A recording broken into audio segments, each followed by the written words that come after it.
दुख है तो दुख से कैसे बचें, सुख है तो उसको कैसे बढ़ाएं। हमारा इस संसार में अस्तित्व क्या है, कैसा है। इस संसार में और इस संसार का उपभोग करने वाले, इसका सुख दुख अनुभव करने वाले हम और आपके बीच मौलिक अंतर क्या है। इस संसार के जड़ पदार्थ और हम, इनके बीच स्वरूप का क्या अंतर है। हम जब इस शरीर में नहीं होंगे तब क्या हमारा अस्तित्व समाप्त हो जाएगा, या इस शरीर के बाद भी कोई सत्ता बची रहेगी, इत्यादि प्रश्नों पर मनुष्य सोचता आ रहा है। ज्ञान की दो धाराएं, हम दो विभाग कर सकते हैं। एक को हम विज्ञान कहें, एक को दार्शनिक दार्शनिक चिंतन कहें। तो उस वैज्ञानिक दार्शनिक चिंतन के बीच इन प्रश्नों पर वैज्ञानिकों ने, दार्शनिकों ने और हमारे प्राचीन ऋषियों ने बहुत तरह से मंथन किया है, और उनके उत्तर भी अलग अलग हमारे सामने हैं।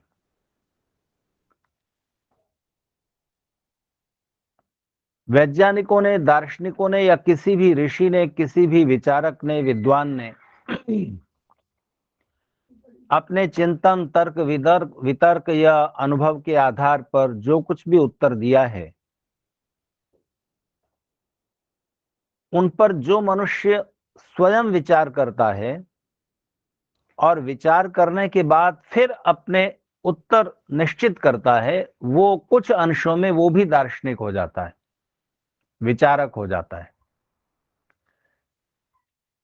कोई भी बड़े से बड़ा विद्वान, बड़े से बड़ा वैज्ञानिक, दार्शनिक कुछ कह रहा हो, उसकी बात को ऐसा का ऐसा बिना विचारे स्वीकार कर लेना, मान लेना और मानते चले जाना बुद्धिहीनता का या विचारहीनता का, और कहिए कि मनुष्यता के भी विपरीत आचरण माना जाएगा। क्योंकि मनुष्य शब्द की परिभाषा ही है मत्वा कर्माणि सिव्यति। जो मनन कर सकता है, अपने सब कामों को मनन करके, विचार करके, चिंतन करके, सही गलत उचित अनुचित का विचार करके करता है, वो व्यक्ति मनुष्य है। उसको ही मनुष्य कहा जा सकता है, सबको नहीं। तो किसी भी क्षेत्र में हमारे सामने बहुत सारे विचार होते हैं, बहुत सारे उत्तर होते हैं किसी भी प्रश्न के संदर्भ में। उन सब उत्तरों को पढ़कर, समझकर एक व्यक्ति कंफ्यूज्ड हो जाएगा, भ्रम में पड़ जाएगा कि पता नहीं इसमें क्या सच है। कोई कुछ कह रहा है, कोई कुछ कह रहा है। दूसरा व्यक्ति, जिसके प्रति उसकी आस्था है, श्रद्धा है, किन्हीं अलग अलग कारणों से उस श्रद्धा या भावनात्मक लगाव के कारण उसने जो उत्तर दिए हैं उनको सत्य मान करके स्वीकार कर लेगा।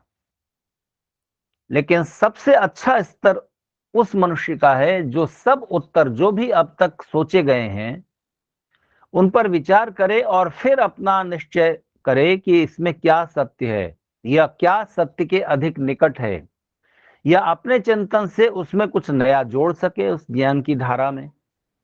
ये प्रत्येक मनुष्य को इस तीसरे स्तर पर पहुंचने का यत्न करना चाहिए। किसी मनोवैज्ञानिक ने एक बड़ी विचित्र बात कही है, ध्यान दीजिएगा। उस मनोवैज्ञानिक का कहना है कि दुनिया में दो तरह के लोग मिलेंगे। एक वो जो किसी व्यक्ति के बारे में, किसी इंसान के बारे में, किसी दार्शनिक, वैज्ञानिक, प्रवक्ता के बारे में निश्चय इस बात को लेकर करेंगे कि वो व्यक्ति कैसा है, क्योंकि उसकी बातें सही हैं, उसके तर्क अच्छे हैं, उचित हैं, और वो सही और सच्ची बात करता है, इसलिए वो आदमी भी सच्चा और अच्छा है। एक दूसरी धारा होती है मन की, जिससे चलने वाले लोग, कोई व्यक्ति पसंद आ रहा है कि नहीं, और कारणों से उन्हें अच्छा लगता है, तो वो सोचते हैं कि चूंकि ये आदमी अच्छा लगता है इसलिए ये जो बातें कह रहा है वो बातें भी सच होंगी। इसका एक और रूप दिखाई देता है। किसी व्यक्ति को आपने बहुत अच्छा संगीत बजाते हुए या गीत गाते हुए सुना, तो क्या आप ये निश्चय करेंगे कि ये व्यक्ति चूंकि बहुत अच्छा गाता है या बहुत अच्छा वायलिन बजाता है, सितार बजाता है, इसलिए जो ये दार्शनिक बात कह रहा है वो भी सही होगी? ऐसा तो नहीं मानना चाहिए ना। जैसे कोई व्यक्ति बहुत अच्छा डॉक्टर है, इलाज बहुत अच्छा करता है, जरा सी देर में बीमारी की जड़ पकड़ लेता है और उसका सही डायग्नोस करके सही ट्रीटमेंट कर देता है, मरीज को स्वस्थ कर देता है, बड़ा योग्य कुशल डॉक्टर है, क्या इस वजह से वो साइंस या फिलोसॉफी के फील्ड में जो बात कह रहा है वो सच होगी? तो हम सबकी मेंटेलिटी कुछ ऐसी बन जाती है कि हम सत्य और असत्य के निर्णय के बीच बहुत सारे कारणों से भ्रमों के शिकार हो जाते हैं। कोई व्यक्ति बहुत प्रसिद्ध है, उसको लोग बहुत बड़ा कलाकार होने से या बड़ा संगीतकार होने से या बड़ा डॉक्टर होने से उसकी फेम ज्यादा है, वो बहुत प्रसिद्ध है, प्रतिष्ठित है, इसलिए वो ठीक कह रहा होगा, ऐसा तो नहीं माना जाना चाहिए ना। ठीक इसी तरह से कोई बात बहुत समय से लोग मानते चले आ रहे हैं इसीलिए वो सत्य हो जाए, सत्य होगी, ऐसा सोचना बिल्कुल तर्क विरुद्ध है, बुद्धि विरुद्ध है, गलत है। इसी तरह से किसी बात को बहुत लोग मान रहे हैं, करोड़ों लोग किसी बात को मानते हैं इसलिए वो सत्य होगी, ऐसा सोचना भी गलत है। तो इस संसार के बारे में जिन लोगों ने अपने अपने मंतव्य प्रस्तुत किए हैं, उन मंतव्यों को प्रस्तुत करने के पीछे उनकी धारणा क्या थी, उनकी विद्या क्या थी, उनकी योग्यता क्या थी, उनका ज्ञान कितना था, उनकी तार्किक शक्ति कितनी थी, उनका अनुभव कितना था। और सीधी सच्ची बात यह है कि अगर आप परखना चाहें कि किसी व्यक्ति की बात सत्य है नहीं, तो वो कितने भी समय, लंबे समय से सही करके मानी जाती चली आ रही हो, या कितने भी करोड़ों लोग उसको सही करके मान रहे हो, या कितने भी बड़े से बड़े प्रसिद्ध व्यक्ति ने वो बात कही हो, इसलिए उसे सत्य मत मानना। क्योंकि सत्य की परीक्षा का आखिरी चेकिंग पॉइंट व्यवहार अविसंवाद है। इस पर सारे भारतीय दार्शनिक एक मत है। व्यवहार अविसंवाद का मतलब होता है किसी बात को प्रैक्टिकल करके देखना, प्रैक्टिस में लाना, इंप्लीमेंट करना, व्यवहार में उतारना, तब अगर ठीक जचे तो मानना। उससे पहले आता है तर्क, तर्क के बाद आता है अनुभव, प्रत्यक्ष, व्यवहार, प्रैक्टिकल। तो तर्क, लॉजिकल एनालिसिस आपको सत्य के द्वार तक पहुंचा देता है,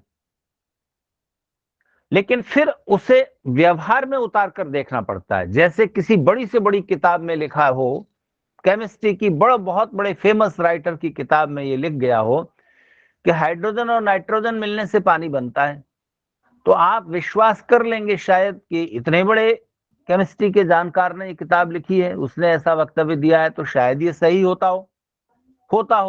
उसने कह दिया, तब तक आप मानते रहेंगे जब तक प्रैक्टिकल करके नहीं देखेंगे। हाइड्रोजन नाइट्रोजन मिलाकर देखिए, नहीं बनेगा। तो व्यवहार अविसंवाद आखिरी चेकिंग पॉइंट है, प्रैक्टिकल करना। तो बड़ी से बड़ी थियरी प्रैक्टिकल में आने के बाद अगर ठीक नहीं उतरती, तो कितने भी बड़े व्यक्ति ने कही हो, कितने भी प्रसिद्ध किताब में कही गई हो, कितने भी लंबे समय से मानी जाती आ रही हो, कितने भी करोड़ों लोग उस बात को स्वीकार कर रहे हो, उसको नहीं मानना, व्यवहार करके देखना। तो व्यवहार की कसौटी पर परखें तो क्या आपको ये संसार असार प्रतीत होता है? अपने अनुभव से बताइए, क्या आपको ये संसार असार लगता है या इसमें कुछ सार, कुछ सुख नजर आता है? तो आप इसके उत्तर में दूसरों के उत्तर प्रस्तुत करेंगे कि उन गुरु ने कहा है, उन ऋषि ने कहा है, उन मुनि ने कहा है, उस ग्रंथ में कहा है कि संसार तो असार है, संसार तो बेकार है। तो उस बात की ज्यादा कीमत नहीं है। अगर अपने अनुभव को जोड़ें तो हमारा आपका अनुभव बड़ा विचित्र है। जब किसी अपने दूर के रिश्तेदार या साधारण परिचित जिससे हमारी थोड़ी सी पहचान थी, कल तक अच्छे भले थे और उम्र भी ज्यादा नहीं थी, अचानक डेथ हो गई, समाचार मिलता है, आप उनके साथ श्मशान तक जाते हैं, तो श्मशान पहुंचने तक आपका अनुभव, आपका विचार, आपका मन ये बोलता है कि ये संसार तो असार है, ये संसार में तो कुछ नहीं रखा, परमेश्वर ही सत्य है, बस जो भी वो परम सत्ता है वही सत्य है, उसकी ही प्रार्थना, उपासना, आराधना में मन लगाना चाहिए, बाकी इस जीवन में कुछ नहीं रखा, देखो कल तक अच्छे भले थे, आज अचानक चले गए। तो उस समय तक आप संसार को असार माने होते हैं। जब घर आ जाते हैं तब आपको लगता है संसार तो बहुत सार से भरा हुआ है, बड़ा सुख है, परमेश्वर बेकार है, बाद में देखेंगे, होगा तो ठीक है, हुआ करे, अभी तो संसार के रस हम ले लें। लेकिन जब हमारे बहुत आत्मीय, बहुत नजदीकी, बहुत अपने, जिनसे हमारा बहुत घना गहरा संबंध था, जब वो हमें छोड़कर चले जाते हैं, तब हमारा मन बोलता है कि संसार भी बेकार है और परमेश्वर भी बेकार है। ईश्वर के प्रति भी आस्था हिलने लगती है, संसार भी बेकार लगने लगता है। समय लगता है, थोड़ा समय बीतने के बाद, थोड़ा ज्यादा समय बीतने के बाद हम वापस इस संसार की सारपूर्ण अनुभूति से जुड़ जाते हैं और इस संसार के सारे सुख उठाने लगते हैं जो भी संभव हैं। तो क्या सत्य है? हमारे अनुभव भी अलग अलग परिस्थितियों में अलग अलग हो गए। अब यहां बीच में तर्क और अनुभव दोनों के जुड़ाव, और जिन वरेण्य विद्वानों ने, ऋषियों ने, चिंतकों ने जो बातें कही हैं, उनमें जो अधिकतर लोगों ने कहा है और आपका अनुभव जो कहता है और तर्क जो कहता है, तीनों को जोड़िए और तीनों को जोड़ने के बाद जो निष्कर्ष निकले उसे मानना। ऋषियों की विचारधारा यही कहती है। कोई भी ऋषि कभी आग्रह नहीं करते कि मैं कह रहा हूं इसलिए मानो। वो हमेशा ये कहते हैं कि विचार करो, चिंतन करो, तर्क पूर्वक समझो और अपने आचरण में, व्यवहार में उतार कर देखो, सही उतरे तो मानो, नहीं तो नहीं मानो। कुछ चीजें ऐसी हैं जो आपके तर्कपूर्ण वक्तव्य की पकड़ से बाहर होंगी। जैसे अंगूर या आम बहुत स्वादिष्ट है, किन्हीं ने ये कहा, आम और अंगूर को खाकर कहा। जिसने कभी आम या अंगूर नहीं खाया है वो उनके इस वचन पर विश्वास नहीं करे और कहे कि आप तो बताइए कि कैसा स्वाद है उसका, तर्क से समझाइए, लॉजिक से समझाइए, एनालिसिस करके बताइए कि आम का या अंगूर का स्वाद कैसा है, डिस्क्रिप्शन कीजिए। तो ये असंभव है। केवल एक ही बात कही जा सकती है कि चख कर देखो। हम केवल तुम्हें बता सकते हैं कि अंगूर कहां मिलेगा, आम कहां मिलेगा और उसको किस तरह खाना। हम रास्ता बता सकते हैं कि कहां मिलेगा, कैसे मिलेगा, कैसे उससे खाना, लेकिन खाना तुम्हें स्वयं पड़ेगा। तो एक तरफ संसार है, एक तरफ ईश्वर है। हम किसकी ओर चलें? ईश्वर की ओर चलें या संसार की ओर चलें? अब यहां पर विचारकों की दो धाराएं हो जाती हैं। एक धारा कहती है कि इस संसार के सुख ही परम सत्य हैं, ईश्वर ईश्वर सब बकवास है, और यही जीवन पहला और आखिरी है। इस जीवन में इस संसार के जितने सुख भोग सको, जितने सुख उठा सको, बस उतने उठा लो, इसके बाद कुछ नहीं है। दूसरी धारा कहती है कि नहीं, ये संसार तो बेकार है, इस संसार में तो सुख के साथ दुख जुड़ा हुआ है, सुख तो है ही नहीं, सुख का आभास है, सुख का भ्रम है। वास्तविक सुख तो कहीं दूसरे लोक में है, इस जीवन के बाद है। और उस परम आनंद को, उस ईश्वर के आनंद को अगर पाना है तो तुम्हें इस संसार को और संसार के सुखों को छोड़ना पड़ेगा, संसार से मुख मोड़ना पड़ेगा। तब तुम्हें वास्तविक सुख या परम आनंद की प्राप्ति होगी, इसके बिना नहीं होगी। ये दो धाराएं बहुत लंबे समय से चली आ रही हैं और आज भी चल रही हैं। आज भी विचारकों का एक बहुत बड़ा वर्ग किसी आनंद या परम आनंद जैसी चीज के अस्तित्व से ही इनकार करता है। ईश्वर की सत्ता को मानने से उन्हें परहेज है। वो कहते हैं कोई ईश्वर या ईश्वरीय आनंद जैसी चीज नहीं है, बस जो है वो संसार है। और ध्यान दीजिए, बड़ी विचित्र बात है, जो लोग ईश्वर को मानते हैं, बौद्धिक स्तर पर मानते हैं या परंपरागत रूप से मानते हैं। परंपरागत रूप से ऐसे कि जैसे हिंदू समाज में जन्म हो गया, ईश्वर को मानने वाले समुदाय में जन्म हो गया और उसमें सब ईश्वर को मान रहे हैं, तो चलो हम भी मान रहे हैं, इस रूप में मानते हैं। वास्तविक धरातल पर उनका जो व्यवहार है वो इस संसार को ही परम सत्य और इसके ही सुख प्रमुख हैं, ऐसा मानते हुए ही पूरा जीवन बीतता है। कभी बुढ़ापे में जाकर 70, 75, 80 साल के बाद कुछ लोगों को, वो भी सबको नहीं, कुछ लोगों को मन में प्रश्न उठता है कि क्या यही जीवन के मुख्य सुख हैं, परम सुख हैं, इसके बाद कुछ नहीं है। तो प्रश्न भी तब उठता है, जिज्ञासा भी तब उठती है। और दूसरी धारा, जैसा कि मैंने आपसे कहा, जो ये उपदेश देते हैं कि इस संसार में तो दुख ही दुख है, इस संसार तो असार है, इस संसार तो बेकार है, छोड़ो इसको, और वास्तविक सुख तो कहीं मोक्ष में, कहीं किसी दूसरे लोक में प्राप्त होगा, इसलिए संसार के सुख त्याज्य हैं, ऐसा मानते हैं। मैं आपसे वैदिक ऋषियों का दृष्टिकोण प्रस्तुत करना चाहता हूं, और वो ये है कि दोनों ही बातें एक्सट्रीम पर हैं। जो ये कहते हैं कि ये संसार ही बस सुख है और इस संसार के ही सुख परम सत्य है और ये जीवन पहला और आखिरी है और बस इस संसार के सुख जितना उठा सको उठा लो, उनका दृष्टिकोण अधूरा है, एकांगी है। वो एक एक्सट्रीम पर सोच रहे हैं, इसलिए वो सत्य के निकट नहीं है। और दूसरी धारा भी एकांगी है, वो भी एक आधे सच को पकड़कर एक्सट्रीम पर पहुंचकर कि ये संसार तो बेकार है, इस बात को मान रहे हैं और इस संसार से विमुख होने की सलाह देते हैं। तो जरा तार्किक दृष्टि से देखें, ईश्वर ने इस संसार की रचना क्यों की? देखिए, इस संसार की रचना मैंने या आपने तो की नहीं है, ना किसी साइंटिस्ट ने की है, ना हम सब मनुष्यों ने मिलकर इस धरती को रच दिया हो, ये सूर्य चंद्र पृथ्वी ग्रह नक्षत्र सारे बना दिए हो। इस पृथ्वी पर जो सुंदर सुंदर रसीले फल हैं, वृक्ष फल फूल वनस्पतियां इत्यादि, ये सब हमने आपने बनाया है क्या? हम भी बनाते हैं बहुत कुछ, लेकिन हम रॉ मटेरियल ईश्वर का ही लेते हैं, नेचर से लेते हैं। आप अपना मकान बनाएंगे, मकान बनाएंगे तो उसके लिए ब्रिक्स बनाएंगे, ईंटें बनाएंगे, तो मिट्टी कहां से लेंगे? नेचर से। पत्थर कहां से लेंगे? नेचर से, ईश्वर के बनाए हुए संसार से। लोहा कहां से लेंगे? ईश्वर के बनाए संसार से। सीमेंट बनाएंगे तो उसके जो रसायन है जिनको मिलाकर सीमेंट बनेगा, वो भी आप प्रकृति से उधार लेंगे।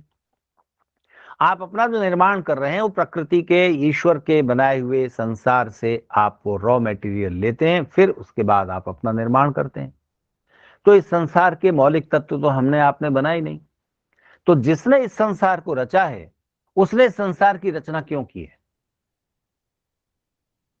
क्या हम सब जीवात्माओं के दुख के लिए उसने की है? वो परमात्मा इतना निर्दयी, बेरहम, अन्यायी हो सकता है कि उसने संसार की रचना की हम सबको दुखी करने के लिए? आपका मन क्या कहता है? आपकी बुद्धि, आपका विचार क्या कहता है? कोई भी व्यक्ति ये नहीं कह सकता, जो ईश्वर को मानता है वो कहेगा कि ये संसार ईश्वर ने दुख देने के लिए बनाया है जीवात्माओं को। तब तो वो अनीश्वरवादियों से भी बहुत गलत बात कह रहा है। जो लोग ईश्वर को नहीं मानते, उनसे ज्यादा बड़े रद्दी और खराब धरातल पर वो अपनी धारणा प्रस्तुत कर रहा है कि ईश्वर तो है और उसने इस संसार को सब जीवात्माओं के दुख के लिए बना दिया है। तो जो लोग ये कहते हैं कि संसार दुखों से भरा हुआ है, यदि वो अनीश्वरवादी हैं, ईश्वर को नहीं मानते और कहते हैं कि ये संसार दुखों से भरा हुआ है, तो उनका दृष्टिकोण अधूरा है। और जो लोग ईश्वर को मानते हैं और कहते हैं कि ये ईश्वर का बनाया हुआ संसार दुखों से भरा हुआ है, तो वो ईश्वर पर सीधे आरोप लगाते हैं। ईश्वर को मानते हुए भी वो ईश्वर पर आरोप लगा रहे हैं कि ईश्वर ने संसार दुख के लिए बना दिया। क्या उत्तर है उनके पास? तो ध्यान देना चाहिए, हमारे ऋषियों का स्पष्ट दृष्टिकोण है कि भोगापवर्गार्थम दृश्यम। परमेश्वर ने इस जगत की रचना सब जीवात्माओं के सुख और आनंद के लिए की है। सब जीवात्माओं का सुख प्रकृति के पदार्थों के उपभोग में है और आनंद ईश्वर की प्रार्थना उपासना से प्राप्त होगा। तो निश्चय हुआ कि मनुष्य के अलावा जो दूसरे जीवात्माएं जो पशु पक्षी इत्यादि शरीर में हैं, वो उस जीवन में, जब तक वो उस जीवन में है, उस शरीर के दायरे में है, तब तक आनंद का उपभोग नहीं कर सकते। आनंद पाने के लिए मनुष्य का जीवन आवश्यक है। तो एक मनुष्य को ठीक दृष्टि से सोचना चाहिए। पशुओं को तो इस प्रश्न से मतलब ही नहीं है कि इस जीवन का क्या उद्देश्य है, जीवन में सुख ज्यादा है कि दुख ज्यादा है इस संसार में, ये प्रश्न तो उनके दायरे से बाहर है। वो तो जो जितनी उनकी ज्ञान की और उपभोग की और कर्म की मर्यादा है, उसके ही अंदर उनका जीवन सीमित है। तो ये प्रश्न मनुष्य का ही है और मनुष्य को ही इस संसार के सुख और आनंद की प्राप्ति के लिए उचित प्रयास करने हैं। और उसके लिए जरूरी है कि हम जीवन और जगत के बारे में हमारा दृष्टिकोण सही हो। अगर दृष्टिकोण ही गलत है तो फिर आपकी सुख या आनंद की यात्रा भी अधूरी रहेगी। अगर आप ये मानते हैं कि इस संसार के सुख ही एकमात्र सुख है, यही जीवन पहला और आखिरी और इस संसार के सुख ही बस परम सुख है, तो आप वास्तविक आनंद की ओर कभी विचार ही नहीं करेंगे बढ़ने का, कभी आपकी यात्रा शुरू ही नहीं होगी, क्योंकि आपका कॉन्सेप्ट ही गलत है। आपके विचार में आनंद का कोई अस्तित्व ही नहीं है, बस संसार के सुख ही सुख हैं। और किसी का विचार यह है कि बस ईश्वर के पास जो आनंद है वही हमें प्राप्त करना है, संसार के सुख लेना गलत है, पाप है, तो वो संसार के सुखों को लेते हुए हिचकेगा और उनसे विमुख होने की चेष्टा करेगा, जो कि हो नहीं सकेगा। आखिर भूख तो लगेगी, भोजन तो करोगे, चाहे कैसा भी बेस्वाद भोजन करो, नमक मत डालो, मीठा मत डालो, फिर भी उसमें रस आएगा, किसी न किसी तरह का आएगा। आप खीरा खाते हैं बिना नमक मसाला कुछ भी लिए, रॉ जैसा भी है वो कच्चा खाते हैं, तो किसी तरह का स्वाद तो अनुभव करते हैं। ऐसा कैसे हो सकता है कि आप इंद्रियों के संपर्क में आई चीज के सुख से दूर रह जाएं? आप उससे पूरी तरह डिटैच हो ही नहीं सकते। कान में आवाज आएगी, कानों को कड़वी लग रही है, मधुर लग रही है, एहसास होगा ही होगा, आप उससे विमुख हो नहीं सकते। आप किसी जगह से गुजर रहे हैं, कोई गंध, कोई स्मेल आपकी नाक के अंदर प्रवेश करेगी, अच्छी है या बुरी, एहसास अंदर उठेगा ही उठेगा, आप बच नहीं सकते। किसी चीज पर, किसी कांटे पर आपका हाथ पड़ा, ये चुभ रहा है, किसी फूल पर आपका हाथ पड़ा, ये कोमल स्पर्श लग रहा है, आप उसके कोमल या कठोर एहसास से बच नहीं सकते। शब्द स्पर्श रूप रस गंध, पांचों जो आपकी सेंसेस हैं, इन पांच गुणों से हमेशा डूबती उतराती रहेंगी। इसलिए वेद का और वैदिक ऋषियों का दृष्टिकोण यह है कि संसार परमात्मा ने हमारे आपके सुख के लिए बनाया है। इसमें से दुख अगर उपजेगा तो उसमें कारण हम होंगे। हमारा चिंतन, सुख उठाने की गलत प्रणाली, जीवन के बारे में गलत दृष्टिकोण, गलत मेंटलिटी, गलत मानसिकता इत्यादि कारणों से संसार में रहते हुए जीवन में दुख उपजेगा। संसार अपने आप में दुखद नहीं है, बिल्कुल दुखद नहीं है। जिन विचारकों ने इस संसार को दुख ही दुख कहा, या तो उनकी बात को ठीक से समझा नहीं गया, या उनका जोर दूसरी बात पर था। ऐसा नहीं कि वो उसके दूसरे पहलू से असहमत थे। जैसे उदाहरण के लिए गौतम बुद्ध।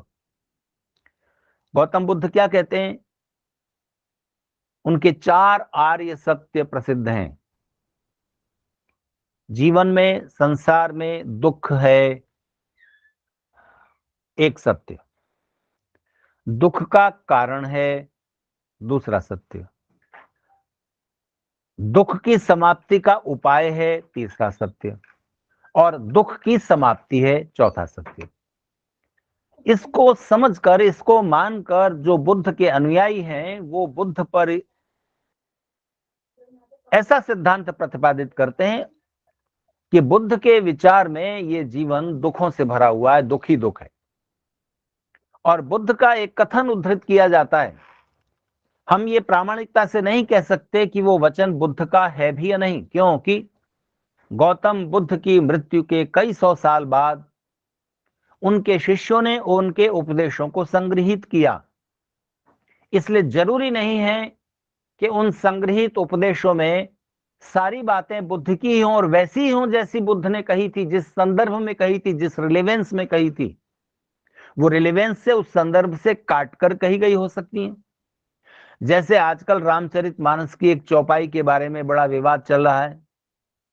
संदर्भ से काट कर देखेंगे तो आप उस लेखक को दोषारोपित करेंगे। उस संदर्भ में देखिए और उस देश काल परिस्थिति में रखकर देखिए जिस देश काल परिस्थिति में व्यक्ति वो बात कह रहा था। खैर, मैं अपने मूल प्रश्न से भटकना नहीं चाहता, बुद्ध पर आइए। तो बुद्ध का एक वचन प्रसिद्ध है। बुद्ध कहते हैं कि इस संसार में, इस धरती पर जितने भी वृक्ष हैं, ट्रीज हैं, झाड़ हैं, पेड़ हैं, उन सब की टहनियों को, ब्रांचेज को एक एक अंगुल मोटे हिस्से में काटो और उन सारी शाखाओं के एक एक अंगुल मोटे टुकड़ों को हर क्षण, हर सेकंड पर एक गिराते जाओ, गिराते जाओ, गिराते जाओ। उन टुकड़ों की जो एक एक सेकंड पर गिराए जा रहे हैं, उन टुकड़ों की गिनती पूरी हो जाएगी, लेकिन इंसानों की जिंदगी में जितनी दुख देने वाली घटनाएं घटती हैं, उन घटनाओं की गिनती पूरी नहीं होगी। इस धरती पर जितने समुद्र हैं, जितनी नदियां हैं, जितने तालाब हैं, जितनी झील हैं, लेक हैं, धरती के अंदर जितना पानी है, आसमान से बारिश की बूंदें जितनी पानी बरसती हैं, उस सारे पानी को इकट्ठा करो और एक एक बूंदों में बांट लो। उन बूंदों को गिना जा सकेगा, लेकिन इंसानों की आंखों से दुख देने वाली घटनाओं के कारण जितने आंसू गिरते हैं, उन आंसुओं की बूंदों को नहीं गिना जा सकेगा। इस संसार में, इस जीवन में इतना दुख है, ऐसा गौतम बुद्ध के उस वाक्य को उद्धृत करके कहा जाता है।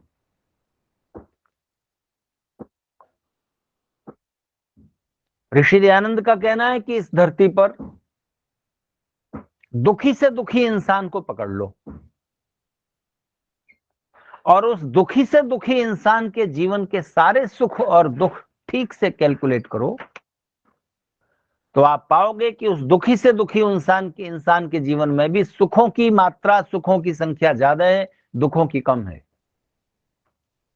और इस पूरी सृष्टि में, पूरे संसार में तो सुख सुख भरा हुआ है, आनंद भी है, दुख थोड़ा सा है, और वो भी हमारी ही वजह से उपज आता है।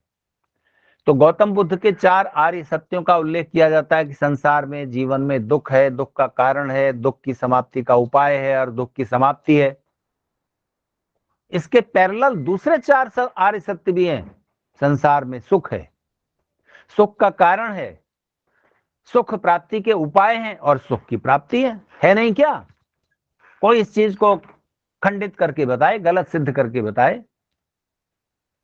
अरे सुख भोगते जाते हो, खाते पीते जाते हो, अच्छे कपड़े पहने रहते हो, सर्दी में गर्म वस्त्र पहनते हो, उसका सुख लेते हो, अच्छी बुरी सुगंध का अनुभव करते हो, सब कुछ लेते हो, भोजन खाते हो, और फिर कहते हो ये संसार बुरा है, संसार दुखों से भरा हुआ है। माना कि संसार में दुख है, लेकिन दुखों का निदान भी है, दुखों से बचने के उपाय भी हैं, दुखों की समाप्ति भी है। इसलिए संसार में उन 4 आर्य सत्यों को आप भुला देते हैं। शायद गौतम बुद्ध ने कहे हो, आप भूल गए, उनको संग्रहित नहीं किया, आपने दुख पर ही जोर दिया। और सीधी बात यह है कि गौतम बुद्ध संसार में दुख तो है ही, दुख से बचने के उपाय बताना चाह रहे हैं। वो कह रहे हैं कि आपका कर्म फल यदि गलत होगा, आपके कर्म यदि गलत होंगे तो उसका फल भी गलत होगा। तो हमारे दुख का कारण कर्म है। कर्म की मीमांसा में बौद्ध दार्शनिक, बुद्ध, महावीर यानी जैन दार्शनिक और वैदिक दर्शन बिल्कुल एक धरातल पर हैं। सब कर्मफल सिद्धांत को मानते हैं, इक्वली मानते हैं। कर्म से ही सुख प्राप्त होगा, कर्म से ही दुख प्राप्त होगा, सीधी बात है। तो इसमें ऐतराज क्या है, इसमें विवाद क्यों है? इसलिए ध्यान दीजिए, संसार सारपूर्ण, इसमें सार है। लेकिन हां, सार उतना है जितना इसमें समझो, उससे इसको पूरा सार पूर्ण मत समझो कि सारा सुख संसार के ही सुखों में है, ये मानना भूल है। क्योंकि जीवन और उसके सुख और उसके आनंद बहुत गहरे हैं और कई क्षेत्रों में फैले हुए हैं। तो एक है सुख, एक है आनंद। समझना चाहिए कि सुख प्रकृति के संसार के पदार्थों के उपभोग से ही मिलेगा। दुख तभी उपजेगा जब आप उन पदार्थों का गलत इस्तेमाल करोगे या गलत तरीके से इस्तेमाल करोगे या गलत भावना और उसका कर्मफल गलत उस बंधन में पड़ जाओगे। इसको सरलता से समझें। अगर आपको हलवे का, मिठाई का सुख चाहिए तो चीजों का इस्तेमाल तो करना पड़ेगा ना, मिठाई बनानी तो पड़ेगी ना, अन्न उपजाना तो पड़ेगा ना, फल फूल वनस्पतियां उपजानी तो पड़ेगी ना, फिर उसको खाना पड़ेगा छील काट करके, या हलवा बनाना पड़ेगा। तो सही इस्तेमाल करेंगे तो सुख उपजेगा, नहीं करेंगे तो सुख से वंचित रहेंगे। गलत तरीके से इस्तेमाल करेंगे तो दुख उपज आएगा। जो चीज जैसे इस्तेमाल में ली जानी चाहिए वैसे लीजिए। दुख का एक बड़ा कारण होगा यदि दूसरों को दुख पहुंचाकर, अन्याय से दूसरों को दुख पहुंचाकर आप अपना सुख उठाने की चेष्टा करेंगे, उसका परिणाम कभी सुख नहीं होगा। इन बिंदुओं पर सारे दार्शनिक एकमत होंगे, चाहे वो ईश्वर को मानते हो या ना मानते हो। क्योंकि कर्म का फल साफ दिख रहा है। कोई ईश्वर को न मानने वाला भी, पुनर्जन्म आत्मा के अस्तित्व को न मानने वाला भी कर्म के सिद्धांत को डिनाई नहीं कर सकता। क्यों? क्योंकि साफ दिखता है कर्म का फल। आप चलते हैं तो पहुंचते हैं, आप चलेंगे तो पहुंचेंगे, बिना चले नहीं पहुंचेंगे। चाहे पैदल जाओ, साइकिल से जाओ, मोटरसाइकिल से जाओ, कार से जाओ, हवाई जहाज से जाओ। साधन अलग बात है, वो साधन भी पुरुषार्थ का फल होगा, प्रयास का फल होगा। प्रयास करेंगे तो सुख उपजेगा, नहीं करेंगे तो आप उससे दूर रहेंगे। लेकिन हां, जब प्रयास करने पर भी सुख नहीं मिलता या कम प्रयास करने पर ज्यादा सुख उपज जाता है, इसका उत्तर ईश्वर को, आत्मा को, पुनर्जन्म के सिद्धांत को ना मानने वाले लोग इसका उत्तर नहीं दे सकते, नहीं दे सकते। तो समझना चाहिए कि संसार के सुखों का अस्तित्व है, संसार के पदार्थों के सही इस्तेमाल से सुख उपजता दिखता है, उसमें सार है। लेकिन जीवन में आनंद का भी अस्तित्व है।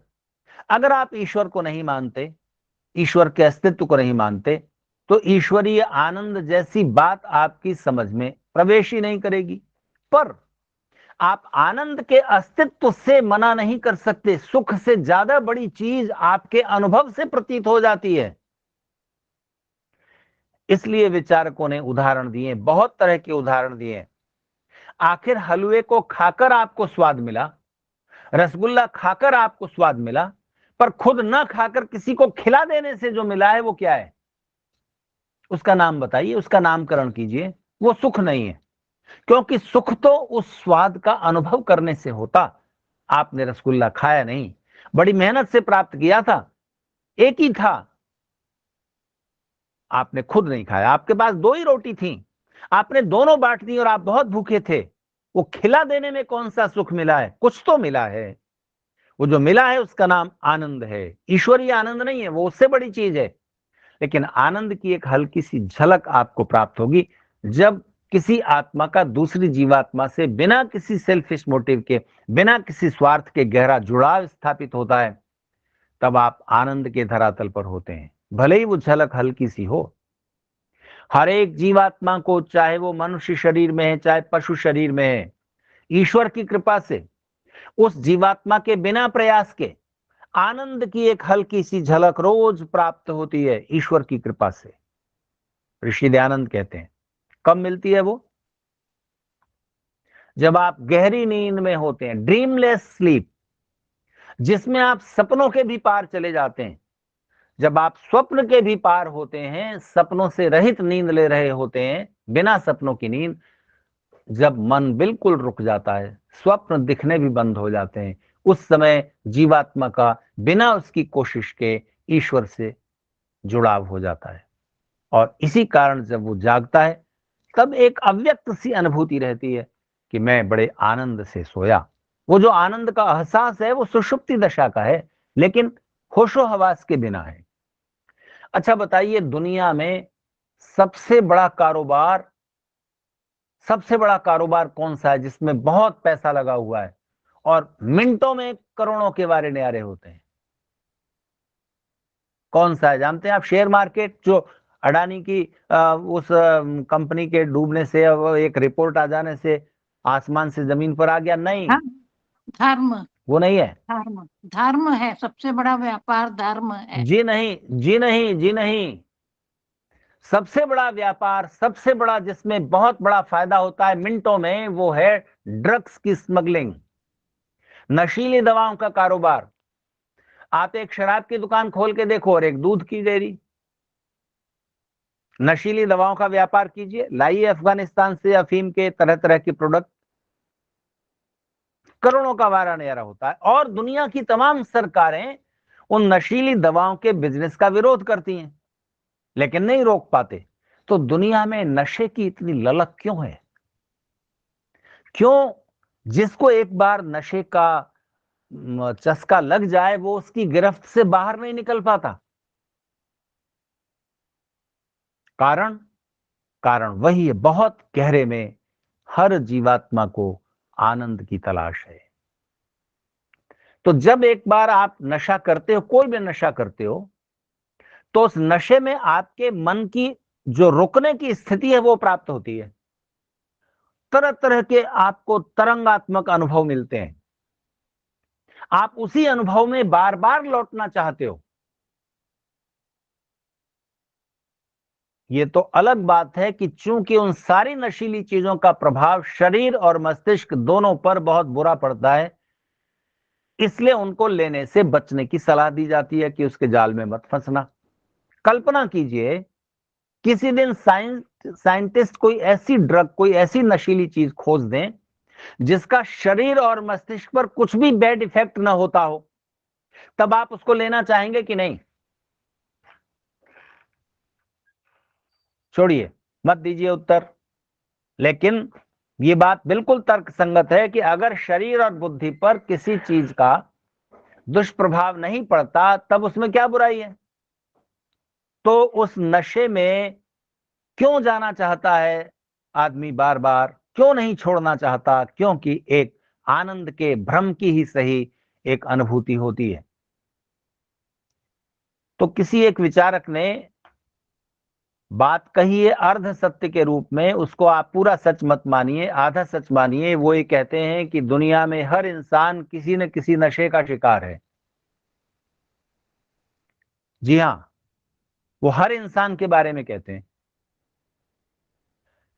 अगर कोई नशीली दवाओं का सेवन नहीं करता तो वो कोई और नशे, किसी चीज को अपना नशा बना लेता है। जैसे एक साइंटिस्ट को किस चीज का नशा है? मैं चीज खोज लूं। क्रांतिकारियों को किस चीज का नशा था? नशा मतलब जुनून, कि हमें देश की आजादी चाहिए, इसके लिए हम मर मिटेंगे। दिन रात उसी में डूब रहे हैं। एक विद्वान को, एक अध्येता को, एक चिंतक को, एक दार्शनिक को किस बात का नशा होता है? वो अपने अध्ययन चिंतन में ही डूबे रहना चाहता है, उसको उसका नशा है। एक धनवान को क्यों और अधिक, इतने करोड़ हो गए, अब इतने करोड़, अब इतने करोड़, इतने करोड़, आखिर क्या जरूरत है अडानी को और ज्यादा पैसे की? कितने भी उनकी वेल्थ नीचे आ गई हो, तब भी वो 15वें नंबर पर हैं दुनिया के अमीर लोगों में।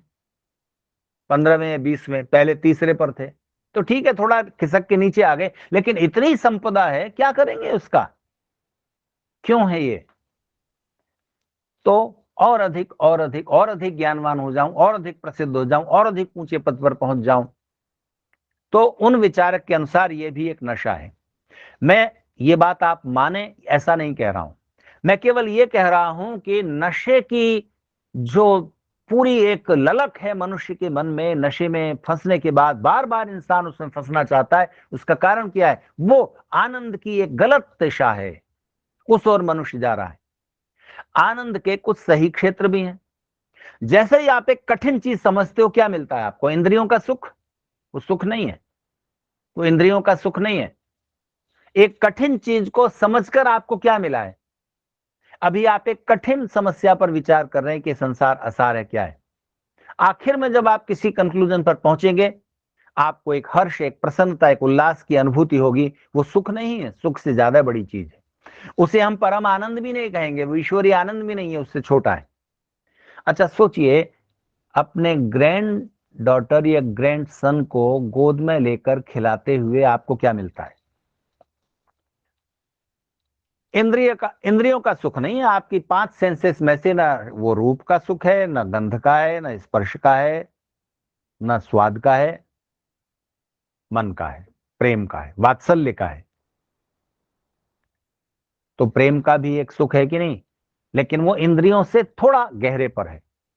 और सबसे बड़ी बात जो उदाहरण मैंने दिया, किसी दूसरे को सुख पहुंचाने की कोशिश में जो सुख मिलता है वो सुख नहीं है। ध्यान दीजिए, वो प्रकृति के पदार्थों का सुख नहीं है।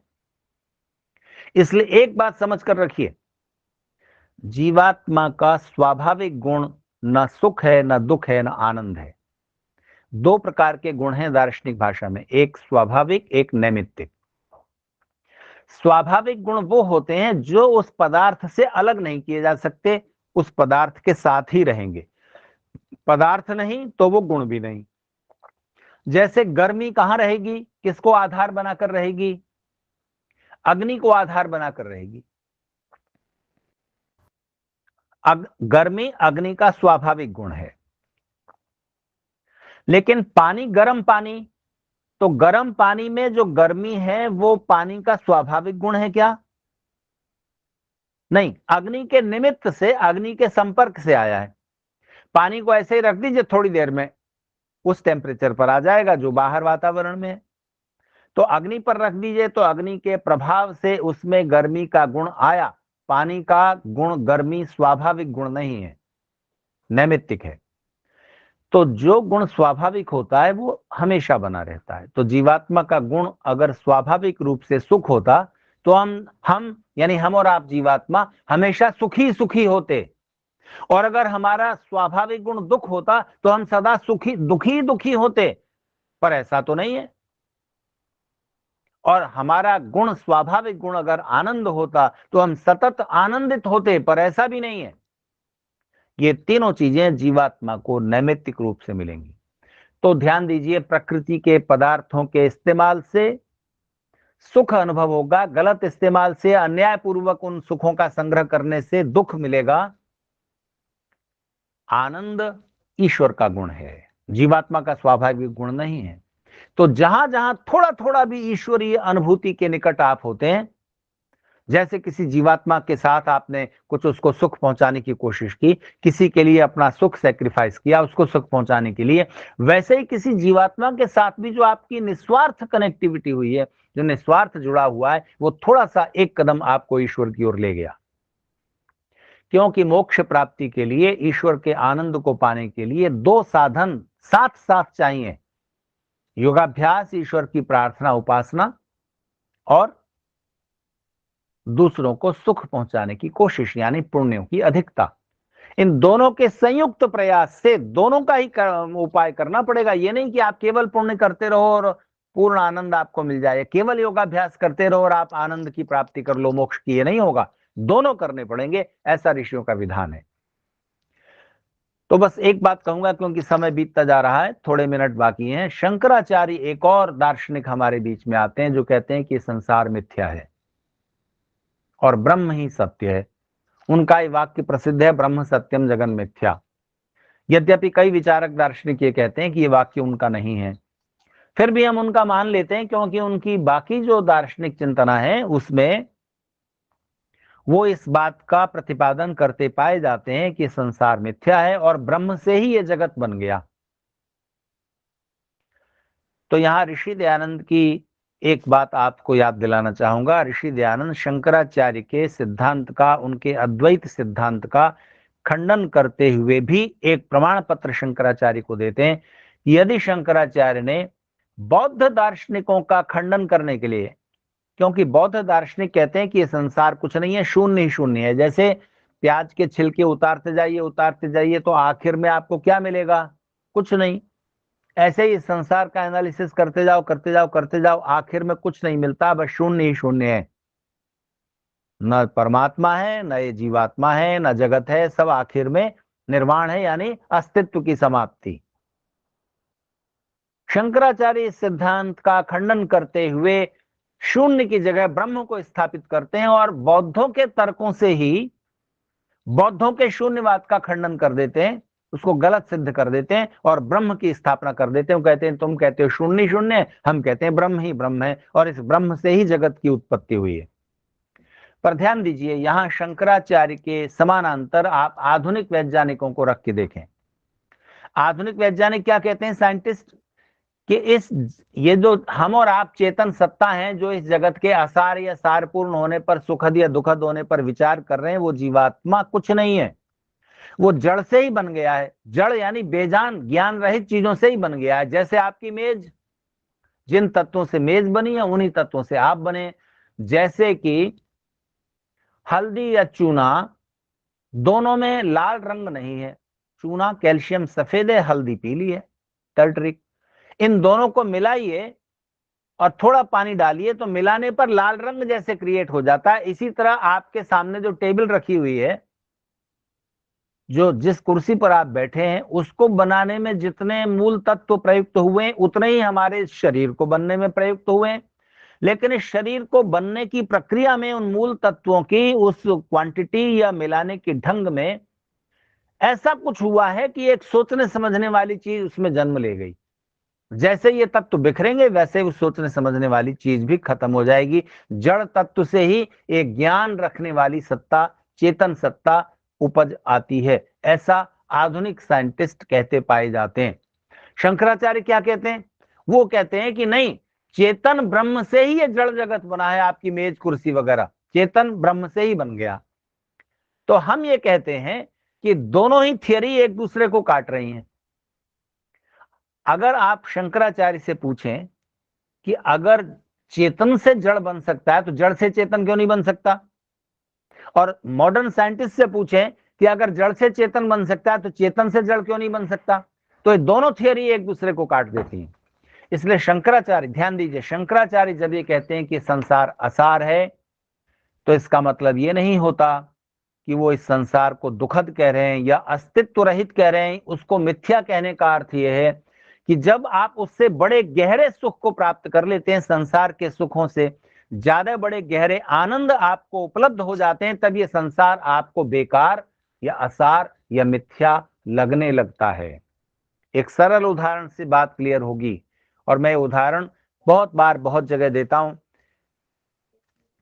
एक कप चाय में आपने 2 चम्मच चीनी डाल दी, आप उस एक कप चाय को मीठी कहेंगे या फीकी कहेंगे?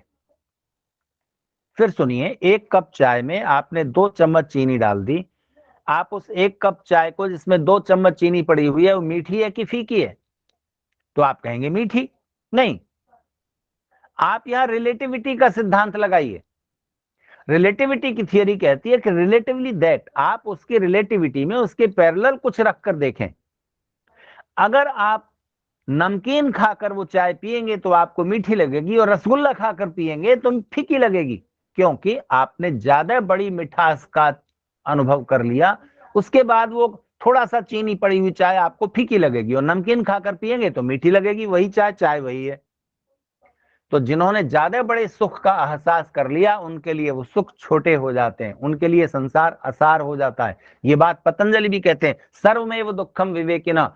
विवेकवान व्यक्ति को, जिसने बड़े आनंद का अनुभव पा लिया और जो सुख और आनंद का फर्क पहचान गया, ऐसे विवेकी व्यक्ति के लिए सुख भी दुख जैसे लगते हैं। यानी वो उन दुखों में, उन सुखों में फंसना नहीं चाहता। अच्छा बताइए, किसी यूनिवर्सिटी का वाइस चांसलर बनना सुख देने वाला है कि दुख देने वाला? तो आप कहेंगे तो इतना ऊंची पोस्ट है। पर डॉक्टर सत्यप्रकाश सरस्वती, जो आर्य जगत के बड़े प्रसिद्ध सन्यासी थे, उनको वाइस चांसलर का ऑफर मिला कि आप वाइस चांसलर बन जाइए। इलाहाबाद यूनिवर्सिटी में वो केमिस्ट्री डिपार्टमेंट के हेड थे, साइंस में केमिस्ट्री डिपार्टमेंट के हेड थे और साइंस फैकल्टी के डीन थे। तो अपना पढ़ाते थे, प्रोफेसर की रैंक थी उनकी और खुश थे। तो जब उनके सामने वाइस चांसलरशिप का प्रस्ताव रखा गया तो उन्होंने उसे ठुकरा दिया। तो उनके मित्रों ने कहा आप क्यों नहीं बन जाते वाइस चांसलर? उन्होंने कहा कि अभी मैं केमिस्ट्री पढ़ता हूँ, केमिस्ट्री पढ़ाता हूँ, वेद पढ़ता हूँ, क्योंकि संस्कृत शास्त्रों का भी उनका अध्ययन था और आधुनिक साइंस का भी। तो बोले मैं अपना शास्त्र के ज्ञान में, उस मंथन में, उस चिंतन में और गहरे सत्यों की खोज में डूबता हूँ, आनंद में रहता हूँ। वाइस चांसलर पद पा करके मैं एडमिनिस्ट्रेशन में फंस जाऊंगा कि आज स्टूडेंट्स की स्ट्राइक हो रही है, आज अध्यापकों की ये समस्या है, आज यहाँ ये बिल्डिंग बन रही है, ये टूट गया, ये हो गया, वो हो गया, मैं इस काम में फंस जाऊंगा, ये तो मेरे लिए दुख है। तो बताइए, एक साधारण प्रोफेसर के लिए वाइस चांसलर बनना बड़ी बात है। डॉक्टर सत्यप्रकाश जैसे व्यक्ति के लिए जो ज्ञान के आनंद में डूबे रहते हैं 8, 10, 12 घंटे, उनके लिए वाइस चांसलर बनना दुख है। अच्छा बताइए, आज के दिन मोदी जी सुखी हैं कि दुखी हैं? मैं समझता हूं कि आप जो इस समय जीवन के सुख दुख, इस संसार के सार असार पर विचार कर रहे हैं, इस क्षण में, इस 1 घंटे के दौरान आप मोदी जी के बजाय ज्यादा कुछ आनंद की अवस्था में। मैं मानता हूं कि मोदी जी जो पेंस ले रहे हैं वो देश के लिए अगर ले रहे हैं तो ये उनका पुण्य संचित हो रहा है। पेंस लिए बिना ना आप सुख उठा सकोगे, ना पुण्य उठा सकोगे। एफर्ट आप लेते हैं तो पेंस लेने ही पड़ते हैं ना। एफर्ट मतलब परिश्रम, और उसमें कष्ट होता ही है। तो अगर वो पेंस पद के लिए ले रहे हैं तो ये बेकार की बात है कि इस पोस्ट पर मैं बना रहूं। लेकिन अगर नेशन को आगे बढ़ाने के लिए ले रहे हैं तो उनका एक पुण्य संचित हो रहा है। तो सीधी बात है कि जो व्यक्ति बड़े आनंद से परिचित हो गया उसके लिए संसार असार हो जाएगा। वास्तव में संसार असार नहीं है, संसार सुखों से भरा हुआ है, और संसार में और जीवन में सुखों की मात्रा ज्यादा है। आपके जीवन में किसी किसी दौर में बहुत बड़ा दुख आएगा, आपको लगेगा कि संसार बिल्कुल बेकार है, लेकिन थोड़ा धैर्य रखिएगा, थोड़ा धैर्य रखिएगा, आनंद उस बड़े से बड़े दुख को छोटा कर देगा। प्रेम का आनंद, ज्ञान का आनंद, ईश्वर की उपासना का आनंद, थोड़ा सा उसके निकट होइए और आपके दुख छोटे हो जाएंगे। इसलिए दुखों से, विपत्ति से, परेशानियों से घबराना नहीं। बड़े सुख पाने का मार्ग हमेशा खुला रहता है, और बड़े से बड़ा दुख आता है, समय बीत जाता है, वो दुख चला जाता है, आप बने रहते हैं।